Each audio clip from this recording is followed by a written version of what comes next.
A good footballing country must have very good youth structures. Without a good youth structure, there can never be very good teams.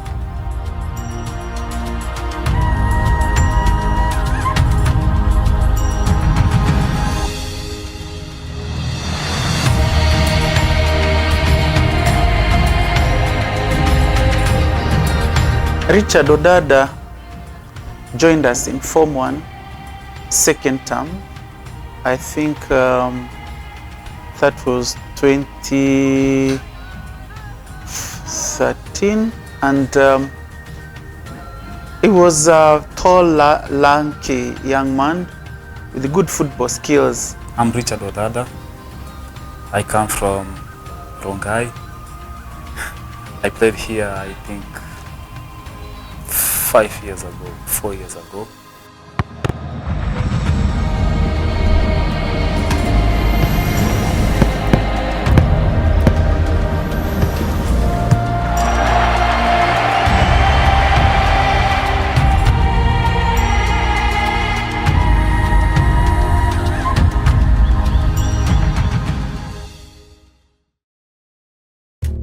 Before nikam Laser, nilikuwa kijana tu wa mtaa hapa ghetto Kware. Unajua watu walikuwa wanajua Laser ina team fit, and at point nilikuwa young, and kwa sababu walikuwa wanasema hata ukienda huko utacheza nini. Then when nilikuja immediately nilikuwa nacheza almost every game, naanza game zote, so haikuwa challenge kwangu because ya kwanza mimi nilikuwa najitambua. So when I came here, I knew like for those 4 years I'm going to play every game and no worries. Yeah. He came and joined other youngsters who loved football. These included David Owino, Musa Masika, John Masharia, there was Kevin Owino, there was Lugano, there was a big group of young people who loved football. In 2015, he was in the team that won the Metropolitan Games in Machakos, and they went all the way to the finals and lost to Pasenga by 1-0. Tulikuwa unbeaten tangu tuanze zonals hadi tuka lose the first game we lost. It was, I think, against Pasenga. Hiyo ilikuwa final ya nationals. Then after hapo tukaenda East Africa. It happened what happened, and after hapo the next year 2016 tukaanza zonals, and we lost like the final, no, semis. So tuka proceed kama number 3, I think. In 2016, he was also in the team that now won the nationals in Kisumu.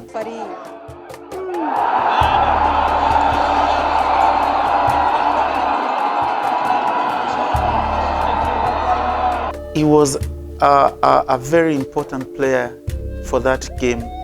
About the coach, I can say alikuwa mentor wa kila msee kwa team, cause yeye ndiye alikuwa ana build team, alikuwa ana build character ya team, alikuwa ana push team sana, cause sometimes ulikuwa unaona, for example, tukikimbia alikuwa anakimbia na sisi, like anatupush. So at the end of the day ndiye alikuwa ana build hiyo bond ya team, and atmosphere ilikuwa very good. Yeah. Richard is very humble. That's one great thing about him. He knows that in order for somebody to make it in life, in whatever field, humility is key. He listens to his coaches very well, and he had an ambition. He was ambitious. He loved, he knew. Actually, I always told the coach that this is a young man who is going very far because he had the physique, he had the strength, he had the height and weight. He only needed now proper management to make it to a good soccer academy. And I'm not surprised that he is in Red Star Brigade for now.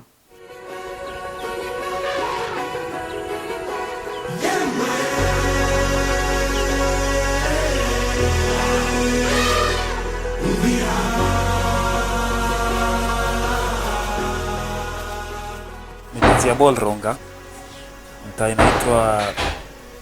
inaitwa Kware, and I used to play in Makel grounds, and before I came to Laser Hill kulikuwa na mambo tu I mean wasi walikuwa wanaongea like okay, ukienda pale you will not play, like a lot of negativity, and I was like okay, I know myself and I know what I want to go to school, I want to play football, and I decided to come here, and the journey was not simple because I had also some challenges, but like personal challenges, but at the end of the day I had to overcome them and to focus in school, in football, and that's it. I actually would go to his place in Rongai and talk to the mother, because the mother had been signed. So many people would give the mother forms to sign, this is what we are going to do. But I warned the mother that it's not right for the child not to be developed in a manner that is going to be beneficial to his growth as an athlete, and balance it with his academics. We are happy that he finished his academics very well, so he has a fallback just in case he finishes his career in football for that matter. 99% wachezaji wanacheza ball sai, 99% wanataka kucheza Europe, wanataka kucheza high level. He would play for other small clubs, and I was not very happy, because I would tell him, if you don't make it at 18 years for that matter, it would be very hard for you to go to Europe at 2022 and make it. It's the younger player that the European world wants. Fortunately, he played for Kenya under 18, under 17, then under 20. It was a special moment for me, because I was waiting for that moment, and I was happy, to play for the national team. It was amazing, yeah. And by that time, that's the time now our scouts saw him and took him. Sometimes he went for Juventus. There was a time also he went to South Africa. Jani yangu ya kwenda South Africa ilikuwa jani ingine deadly.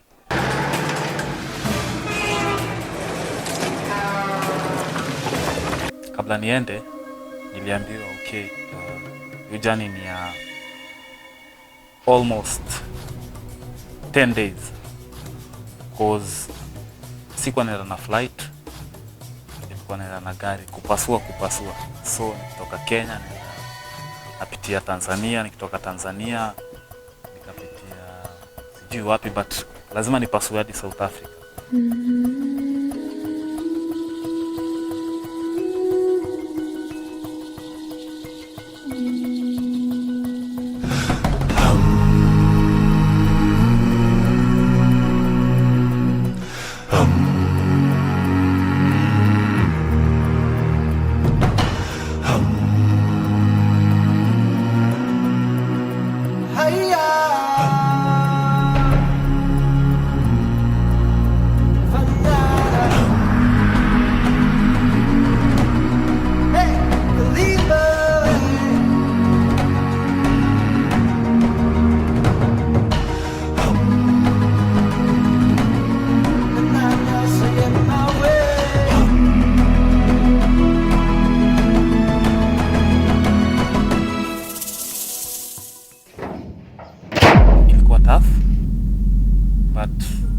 Maybe 7-8 days kafika South Africa kutumia gari.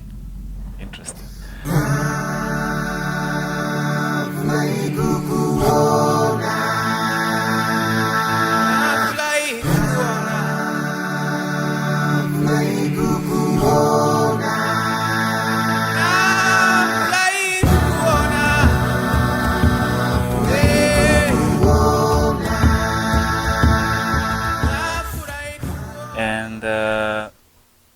nilifika huko, I think nilitrain 2 mara mbili na club.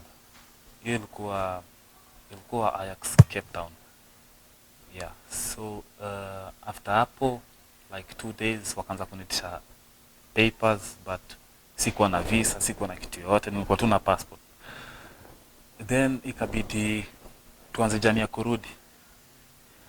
So ile jani ya kurudi pia ndio ilikuwa jani yenye sitawahi sahau, and sijawahi iongelelea pale popote, ama hata madhangu wajui, maybe ataisikia for the first time kutoka kwa hii show, but hakuna mtu anajua hiyo story. So tukaanza jani kutoka South Africa, tukapasua hivyo tukafika Zimbabwe. Fika Zimbabwe ilikuwa tupande basi fulani ituvukisha like express, hakuna ati kusimama kwa boda kuangaliwa passport nini, but haikuenda express, ilisimama. So mapolisi walikuwa wanaangalia passport, kama uko na visa, umetoka wapi, nini tuka hizo. And kutani niwarudishe nyuma kidogo. Hiyo sasa, kwa hiyo jani nikienda South Africa tulipasua river Zambezi. Usiku huoni kitu yoyote, then tukifika kwa river kulikuwa na mjama alikuwa anatungoja huko, so alikuwa na hii pumping boat. So tukapump hiyo boat, kila mtu akaingia kwa boat, tukapasua tukavuka the other side. Then the other side pia ilikuwa usiku, huwezi jua kitu tutapatana nayo juu ni msituni. Tukapasua tukafika, Mungu ni mkuu, tukafika. Sasa hiyo kurudi sasa ndio ilikuwa tough, cause polisi walitusimamisha, wakaangalia passport nini, wakatupata hatuna visa, tumeingia kwa nchi wenyewe bila kitu yote. So tukaekwa ndani by the way, na hakuna mtu anajua hii story. Tukaekwa ndani like kwa cell fulani, but we stayed there like 3 days. Then after 3 days ndio Mungu akatusaidia tukatoka. Ilikuwa process, but tukatoka. Yeah, so ndio hivyo tukaendelea na safari, tukafika home. But hiyo kitu ilikuwa tu kwa mind yangu, cause haikuwa easy, and kama ingekuwa sasa nataka ku give up, ninge give up na hapo, like nijaribu hii imekataa. Yani ilikuwa challenging kwangu, and hata sikwambia madhangu hiyo time, cause I was young, like ningemwambia hizo story zote. Hata tuseme ningepata opportunity nyingine ya kwenda pale pengine, angenikazia, angeniambia huwezi enda juu hivi na hivi na hivi. So nikainyamazia, and mpaka leo hakuna mtu anajuanga. Leo ndo mara yangu ya kwanza kusema hiyo story. At the level we are in, the people who are involved in football academy are not very good, doing a very good job, simply because probably of the facilities, the infrastructure, including the way in which they are managed. These are individual owned, they are not company owned, and even if they are company owned, they are not subjected to proper management in terms of where is this child going, what age is he, from here where is he going. So that's why at the school level it's easy, because for us we are teaching you education, we are planning for your life. You go to high school, you go to university, that's the best we can do. If we take you direct to an academy and you lack education that goes with the knowledge that defines you as a professional, not necessarily a professional footballer, but something else, because of the conditions and circumstances we are in Kenya, it's not working. Kuna time hadi nilikuwa na kazi ya kucheza ball by the way. Naambiwa nisome sijui nini, but nafaa kuconsider kitu yenyewe, yani wewe unaona unaweza ifanya much better than hiyo kusoma yenyewe watu wanasema. Lazima wase wasome by the way, because masomo ina help sana kwa life, and hata kama au get results poa kwa masomo, it doesn't mean like you need to give up study ama kitu yote. At the end of the day, you need to learn something, you know, even if auelewi kila kitu kwa class, kuna kitu utatoka tu nayo, I mean, yenye itaku help outside.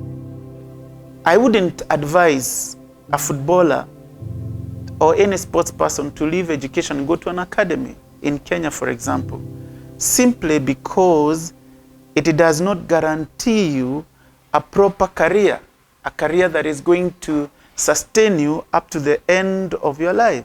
Sasa unajua ni msia anataka balance kila kitu. Time ya masomo atakupiga tu, atakwambia usome nini. Pia kwa kiwanja pia saa zingine alikuwa anapiganga watu. Kama Messi alikuwa anatandikwa. Kila mtu anajua hiyo. But si Messi peke yake, watu walikuwa wanatandikwa. So ni msia alikuwa anataka balance kila kitu. At least hata kama huwezi balance, jaribu tu kuonyesha yenyewe unajaribu. It is important not to take football to be the only thing. Should be balanced with a proper career. Even if it is sports management, sports science, sports marketing, nutrition, sports medicine, there are so many branches of sport that should be exploited away from just playing. And that is what we are lacking as a nation. If we could have that, then we can say the diversity, to diversify the fields becomes easier. At the moment, we only know one thing, playing. And it is not the only thing, or coaching for that, or refereeing for that matter. But many times we hear the referees have not been paid, the coaches have not been paid. So it's quite a situation that needs proper thought, proper management within the three sectors, the professional sport, the volunteer sport, and maybe the community sport, which is the ideas behind sporting activities. Now niko na opportunity, nimepata opportunity yenye naweza chezea grau poa, unajua. But still huwa sisahau mtaa by the way. Sometimes bado mimi huendanga kujikumbusha, nacheza nao, tunajibamba, tunafurahia, then tunaenda home. So sometimes mimi ongeanga nao, kuna beshte wawili and wananiambianga like si tukikuonanga tunaona hope because tumegrow na wewe hapa, tumeona like everything is possible. It doesn't matter like where you came from, but Kenya umedecide kufanya. And believe me, like Kenya mi believe, Kenya mi ujua like ukitaka kitu na uitake lazima utaipata. It's my pleasure, you know, kuchezea timu kubwa, and still ini journey bado. Si ati hapo penye nimefika ndio nataka kufika, but kwa mind yangu natakanga every time na next step, hata kama ni step ndogo aje, as long as ni next step. Okay, sometimes tunarudi chini, but kwa hiyo point pia tunajaribu kurudi kwenye tulikuwa. So for me naweza sema na appreciate God kwanza, na mshukuru kwa opportunity amenipatia, and still nafaa work hard because kuna wase wako na careers. Kuna wase wana careers kama let's say Ronaldo ako na career ingine deadly. Sidhani kama kuna mtu anataka kuwa na career kama hiyo, but still naona like I need to do more. So for me, mimi ni kijana mdogo by the way, and nataka ni make something, you know. Still naweza sema bado sija make something, but I want to make something at the end of the day. So I believe I will.